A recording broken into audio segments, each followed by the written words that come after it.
Welcome to Lunch Short and Typing with Vikas sir. For Parliament dictation exercise number 10 and 12 at the rate 150 word per minute. Be ready? Start. There are still glaring inequalities in the standard of living of our people and of opportunities for a better life. We must urgently endeavor to narrow down, if not remove, such differences without suggesting any one section of society to particular hardship. We must not allow entrenched vested interests, however powerful and well organized they may be, to impede our efforts in this direction. Vulgar ostentation to impede unnecessary to pomp irritate those less fortunately placed in life. Such gradual accumulations of hatred possesses a serious problem and will ultimately tear apart the fabric of our society and our faith in democratic institutions. We have to set a good example individually if we are to succeed collectively as a nation. I have therefore resolved that the initiative in such matters must come from the top. I have decided that I will surrender every month rupees 7,000 of my salary as the President of India, and such portion of my salary as I shall receive will be subject to income tax as in the case of an ordinary citizen. I have also decided to move out of Rashtrapati Bhavan into a simple house which will not be inconsistently detract from the dignity of the high office of the President of India. I will also effect considerable reduction of expenditure at Rashtrapati Bhavan. I have asked the government to locate for me some such suitable place where I and my staff can be accommodated in reasonable comfort but at considerably reduced expense to the exchequer. We have been trying to reduce inequalities among the various sections of our people. I am particularly concerned about the lack of uniformity in approach and principles and the inadequate pace of progress in the implementation of land reforms and in the enforcement of controls over the growth of monopolistic tendencies in the non-agriculture sector. Such monopolistic growth of a few vested interests has assumed serious proportion over the years. Political corruption,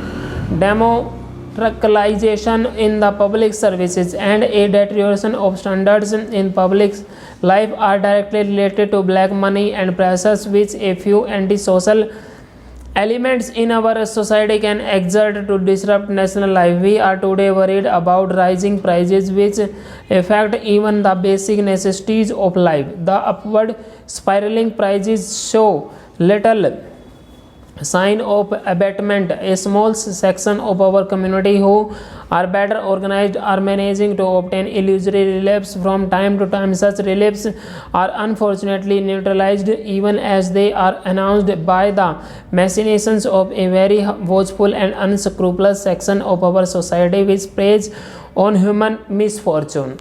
Now, for many years past, most of these problems have been considered in the world context. I had a feeling, and I still have that feeling, that the continent of Asia is somewhat neglected, somewhat overlooked. It is not considered important enough for as such attention to be given to it as is given to certain other parts of the world. Possibly that has been so because most of the people who were considering these problems were themselves intimately connected with the other parts of the world, and naturally they thought of them in the first instance. Naturally also, if I have to consider these problems, I would attach more importance to Asia because it affects me more intimately.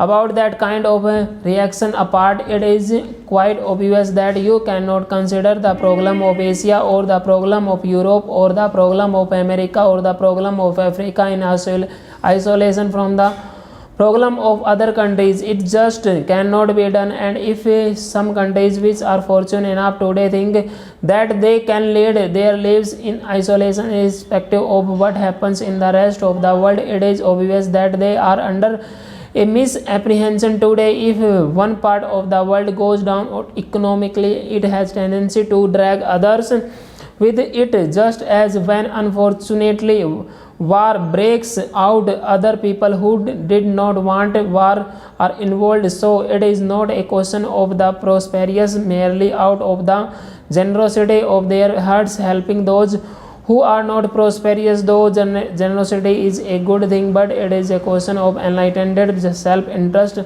realizing that if some parts of the world do not progress, remain backward, they have an adverse effect on the whole economy of the world, and they tend to drag down those parts that are at present prosperous. Therefore, it becomes inevitable to consider these problems in the global way and to pay even more attention to those parts which are relatively backward. Asia has been for generations past in some static and backward condition, but during the last few years mighty forces have been at work in Asia. These forces inevitably thought in terms of political change to begin with, because without political change it was not possible.